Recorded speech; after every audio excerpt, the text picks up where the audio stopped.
একটা কথা বলতে খুব মনে চায়, কিন্তু না বলে আর পারলাম না। কারণ পেটের কথা পেটে না থেকে যদি বাইরে প্রকাশ করে যদি আমার দুঃখটা কেউ শেয়ার করতে পারে, তা মনে হয় নিজের কাছে ভালো লাগবে। বিষয় হলো, সবাই বলে শেখ হাসিনা পালিয়ে গেছে কেন, এটাই তার অপরাধ, সে অপরাধী। কিন্তু আমি জানি একটা বিষয়, যুগ যুগ ধরে আল্লাহ পাক বহু পয়গম্বর পাঠাইয়েছে। তাদেরকে হত্যা করার জন্য মুনাফিক কাফেররা অনেক প্রকৌশলভাবে চেষ্টা করছে। এমনকি আমাদের নবীদের উপরে বহুত তারা হামলা করছে মারার জন্য।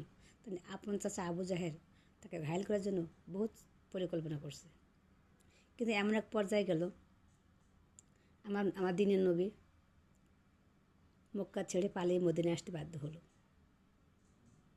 মদিনায় এসে সশস্ত্র বাহিনী তৈরি করলো, ভালো ভালো সাহাবী সংগ্রহ করলো।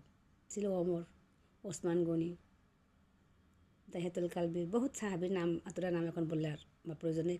বহুত সাহাবীদের সাথে তার মানে খুব আন্তরিকতা হলো। উনি তৈরি করলো তীর আর তরবারি আর সশস্ত্র বাহিনী ওই মুনাফিকের মোকাবেলা করার জন্য। আল্লাহ রাসূলকে পালিয়ে আসতে হচ্ছিল, তবে নবীর পালানোটা হয়েছিল পরীক্ষা, আর ওটা আমাদের জন্য শিক্ষা। কারণ আজকে যদি নবী পালিয়ে না আসতো, তাহলে এতগুলো সাহাবী সশস্ত্র বাহিনী গড়ে তুলতে পারতো না, আর মুনাফিকদের সাথে মোকাবেলা করতে পারতো না।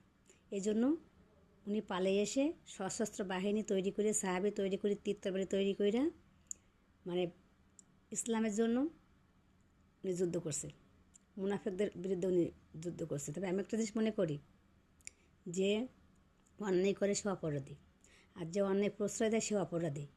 আর আরেকটা কথা যেটা আমি বলতে চাচ্ছিলাম, সেটা হচ্ছে যে অন্যায়ের প্রতিবাদ করে না, আমি মনে করি সে মুসলমান না। কারণ অন্যায়ের প্রতিবাদ করার জন্য মুসলমানের প্রধান কর্ম ও কার্য।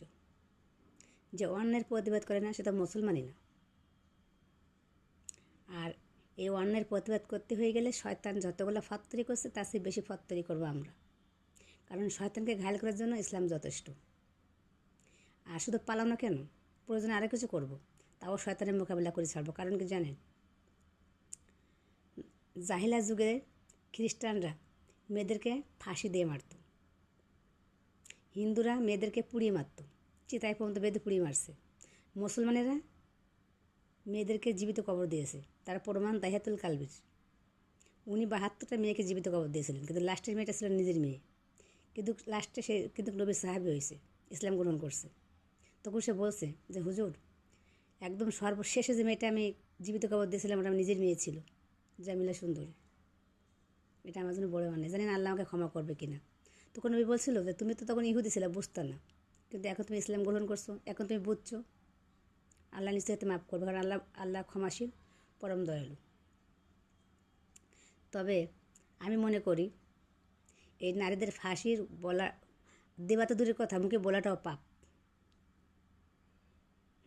মুখে বলাটাও পাপ, কারণ অপরাধ করলে জেল আছে, অন্য সাজা আছে, যাবজ্জীবন কারাদণ্ড আছে, অথবা কিয়ামত পর্যন্ত নিষেধাজ্ঞা আছে। কিন্তু নারীদের ফাঁসি দেয় কারা? যারা জালিম, ইহুদি, মুনাফেক, কাফের, বেঈমান। এটা ইসলামের কাজ না, কোনো মুসলমানের কাজ না।